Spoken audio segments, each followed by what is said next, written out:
Terima kasih Anda masih bersama kami. Pemirsa, penyidik Polres Padang Pariaman terus mendalami kasus pembunuhan yang dilakukan oleh Satria Juanda alias Wanda di Padang Pariaman, Sumatera Barat. TKP pembunuhan dan mutilasi awalnya dinyatakan di perkebunan sawit, namun berubah menjadi di dalam pabrik batako tempat pelaku bekerja sebagai security.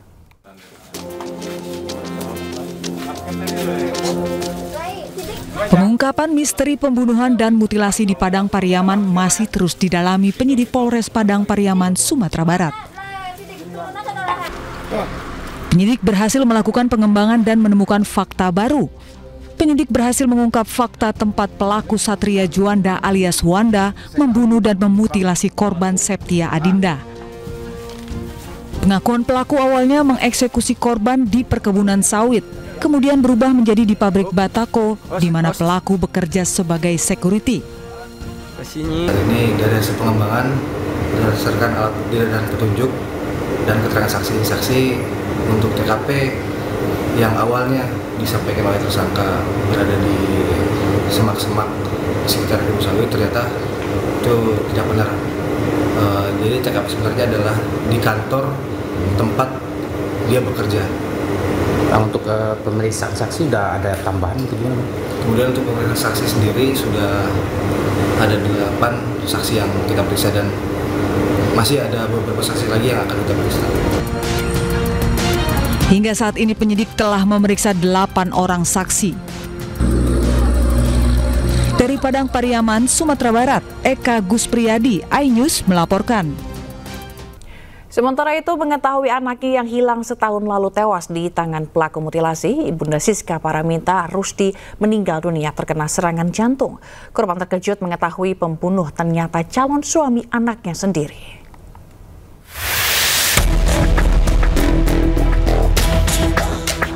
Feni, ibu Siska Paraminta Rusdi, dinyatakan meninggal dunia setelah pelaku mutilasi Wanda diketahui sudah ditangkap. Pasalnya, Wanda merupakan calon suami anaknya yang diketahui juga sebagai pelaku pembunuh anaknya yang hilang pada tanggal 12 Januari 2024 lalu. Berdasarkan keterangan kakak dan tante dari korban Siska, selama ini Wanda lah yang ikut mencari dan melapor ke pihak kepolisian. Selain itu, pelaku juga sering membantu sehingga tidak sedikit pun kecurigaan mereka pelaku pembunuhan Siska adalah Wanda. Dengan ditangkapnya Wanda, keluarga berharap ia dihukum mati karena akibat hilangnya Siska ini, ibu dan ayah mereka juga meninggal dunia. Soalnya kan karena ekonomi juga kan Bang, nggak apa-apa selesai kuliah dulu tanggung. Ya selesai kuliah, taunya sebelum selesai kuliah Cika hilang. Kayak ibu tuh kayak udah anggap anak sendiri. Wanda tuh kan kayak rasa kehilangannya kayak keluarga sendiri, kayak main ke rumah, kasih THR apapun, pokoknya perhatian luar biasa gitu. Kayak sampai kami tuh nggak nyangka kalau dia tuh yang jadi keluarga Cika nggak nyangka ya pelakunya Wanda. Otomatis ibu shock lah, orang yang dipercaya udah dianggap anak sendiri membunuh anak sendiri gitu. Berkhianat gitu ya. Berkhianat. Almarhumah Feni telah dikebumikan Rabu malam. Sementara keluarga masih menunggu jenazah atau kerangka mayat Siska yang masih diotopsi di Rumah Sakit Bayangkara Padang. Dari Padang Pariaman, Sumatera Barat, Eka Guspriyadi, iNews melaporkan. Pemirsa, sebuah kapal kandas di perairan Selat Bali berjarak 100 meter dari Pelabuhan Gilimanuk, Bali. Diduga kapal kandas usai diterjang angin kencang dan arus deras.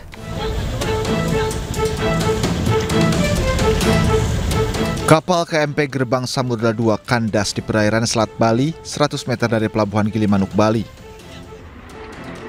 Kapal yang bertolak dari Pelabuhan Ketapang, Banyuwangi ini membawa 269 penumpang. Diduga kapal kandas usai diterjang angin kencang dan arus deras hingga terseret ke perairan dangkal. Seluruh penumpang kapal berhasil dievakuasi tim SAR gabungan, sementara 24 anak buah kapal masih bertahan di dalam kapal menunggu proses evakuasi kapal. Perkiraan pada pukul 08.00 ya. Jadi kapal kandas tersebut itu pada pukul 05.00 WITA menyampaikan pada siang hari ini berhasil untuk mengevakuasi jumlah penumpang 269 orang. Jadi keadaan selamat. Dan untuk ABK, jadi 24 ABK sementara masih standby di kapal tersebut menunggu air pasang yang akan nanti ditarik kembali. Selain memuat 269 penumpang dan 24 anak buah kapal, KMP Gerbang Samudra 2 juga memuat 7 unit bus, 6 unit truk, 4 unit kendaraan pribadi, 1 unit pick-up, dan 9 sepeda motor. Hingga kini, KMP Gerbang Samudra 2 masih berada di lokasi kandas menunggu air laut di perairan Selat Bali kembali pasang. Dari Jembrana, Bali, Nyoman Sudika, iNews melaporkan. Masih di iNews yang pemirsa, ratusan jemaah haji asal Kabupaten Pangkep akhirnya tiba di tanah air pada malam hari ini. Suasana haru dan bahagia mewarnai penyambutan para jemaah yang telah menunaikan ibadah lebih dari sebulan di Tanah Suci.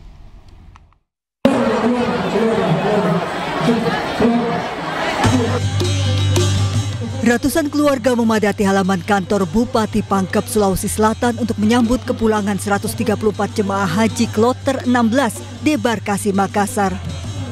Kedatangan para jemaah disambut sukacita. Tangis haru dan pelukan hangat setelah hampir 1,5 bulan berpisah demi menunaikan rukun Islam kelima di Tanah Suci.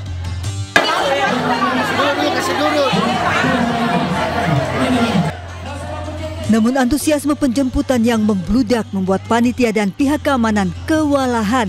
Akibatnya 3 orang jemaah kehilangan koper kecilnya. Kalau di Tanah Suci itu betul-betul yang membutuhkan fisik, itu kegiatan puncak haji itu memang adalah Al-Muslah, Arafah, Musdalifah, dan di situ betul-betul kita dibutuhkan fisik karena di situ kegiatan puncak haji. Di situ sakralnya kita dikatakan haji. Semoga semua yang di tahun 2026 ini jamaah haji Kabupaten Pangkep, Pangkep Jaya dan Kepulauan mendapatkan haji yang mabrur. Ini berapa? Sebelumnya prosesi serah terima jemaah haji dilakukan antara panitia penyelenggara ibadah haji debarkasi Makassar kepada PPIH daerah Kabupaten Pangkep sebelum dipulangkan ke rumah masing-masing. Dari Kabupaten Pangkep, Sulawesi Selatan, Udin Syahrudin, iNews melaporkan. Pemirsa, ramaikan ulang tahun Jakarta dan mengurangi resiko gangguan kesehatan pada anak. Khitanan massal digelar di seluruh kota Jakarta dan Kepulauan Seribu. Ribuan orang tua bersama dengan anak-anaknya pun antusias ikut khitanan secara gratis.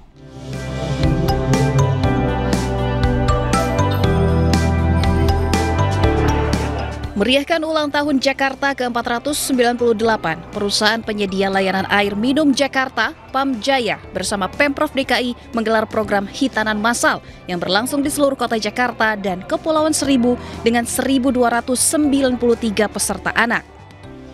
Pelaksanaan hitanan massal ini terus alami peningkatan baik dari segi jumlah peserta maupun wilayah sasaran dengan target di tahun depan mencapai 1.500 hingga 2.000 peserta. PAM Jaya juga terus berkomitmen dalam penanganan stunting dan penyediaan air perpipaan bagi masyarakat. Bantuan sosial ini dipandang sebagai bagian dari tanggung jawab korporasi untuk berkontribusi langsung kepada publik. Wah, saya bangga, terharu, dan salut dengan PAM Jaya yang bisa menyelenggarakan khitanan massal sebanyak lebih dari 1.200 ya. Itu luar biasa sekali, sampai dapat penghargaan dari MURI ya. Saya berharap mudah-mudahan ke depan lebih banyak lagi yang disunat. 1.500 bisa sampai 2.000. Dan saya yakin PAM mampu. Ini kali tahun ketiga. Oke. Perbedaannya kalau di tahun ini lebih banyak atau seperti itu? Lebih banyak. Tadi saya sudah sebutkan dari 155, 500, sekarang 1.293. Alhamdulillah. Ya. Di 5 wilayah. Ini satu Kabupaten Kepulauan Seribu. Terakhir kita closing di Jakarta Pusat. Ya, terima kasih untuk Pak Pram dan Pak Dul, hebat bisa mengadakan acara khitanan massal ini, dan alhamdulillah senang banget bisa ngikut. Anak saya udah kepengen sunat juga. Dan kedepannya kegiatan ini juga diharapkan dapat mempererat hubungan antara PAM Jaya dengan masyarakat dan mendukung pembangunan sosial di Jakarta. Dari Jakarta, Dilami Aulia, Seto Pratomo, iNews melaporkan. Pemirsa, 2 ekor anak harimau Sumatera lahir di Taman Marga Satwa Budaya Kinantan, Bukit Tinggi, Sumatera Barat. Menteri Kehutanan Raja Juli Antoni pun meninjau langsung kelahiran 2 ekor harimau Sumatera ini.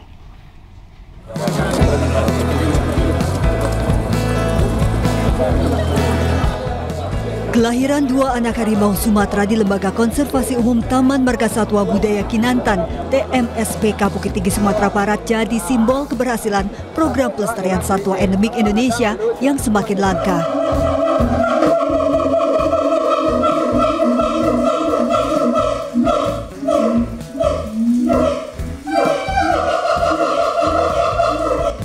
Dua anak harimau ini merupakan hasil pasangan bujang Mande, harimau jantan yang diselamatkan dari jerat pemburu di kawasan Mande dengan induk betina Mantagi yang juga merupakan hasil konservasi dari pasangan harimau di TMSBK sebelumnya.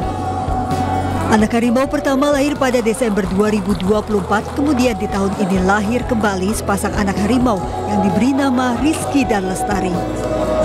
Jadi yang laki-laki dikasih nama Rizky, kemudian yang harimau wanita dikasih nama, saya kasih nama Lestari, dengan harapan agar harimau Sumatera ini bisa hidup terus, ada terus, lestari sepanjang masa. Karena ini diancam kepunahan, karena kalau di habitatnya sudah makin mengecil, dipakai untuk perkebunan dan sebagainya.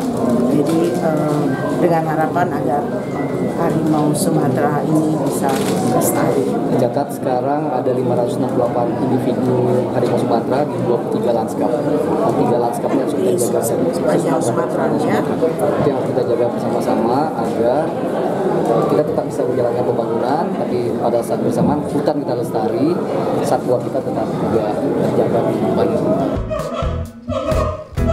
Kehadiran Rizky dan Lestari sekaligus menjadi pengingat bahwa konservasi satwa membutuhkan komitmen, peran publik, dan dukungan semua pihak secara berkelanjutan. Dari Bukit Tinggi, Sumatera Barat, Wahyu Sikumbang, iNews melaporkan.